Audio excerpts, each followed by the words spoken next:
તો 5m બરાબર 60 તો આપણે ઉકેલ મેળવીએ 60 તેથી 60 ભાગ્યા 5 તો 12 × 60 m બરાબર 12 m બરાબર 12 એટલે પહેલા સમીકરણનો ઉકેલ શું થયો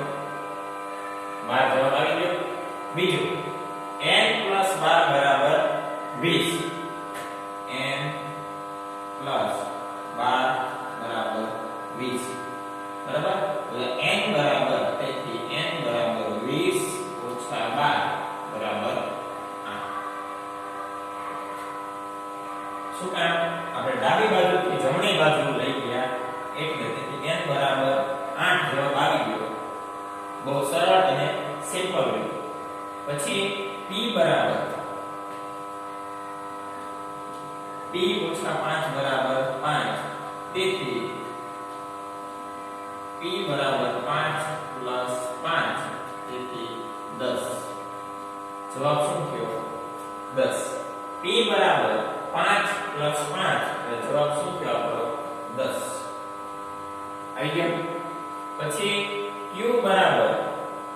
q ના છેદમાં 2 બરાબર 7 અહીંયા આપણે લખીશું કે q ના છેદમાં 2 બરાબર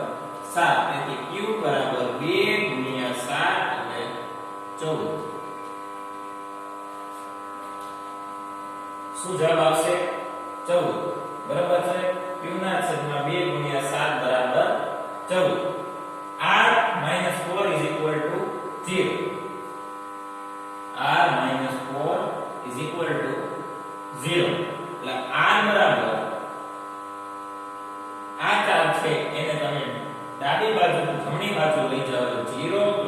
4 4 એટલે જવાબ શું આવ્યો +4 એટલે કે જે આપણને આમાં રકમ આપેલી છે એનો જવાબ આપણને શેમાં આપેલો છે આ કૌંસમાં જ આપેલો છે આપણે ખાલી સમીકરણ ઉકેલ મેળવીને તેમાંથી આપણે જવાબ મેળવવાનો હતો x + 4 =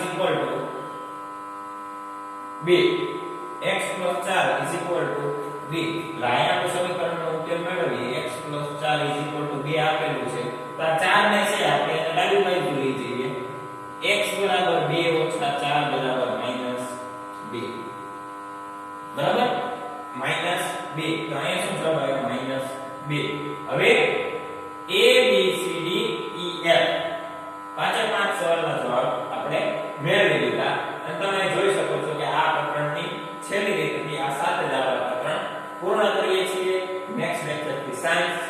આગળનું ચેપ્ટર લેશું ત્યાં સુધી આટલું છે તમે બુકમાં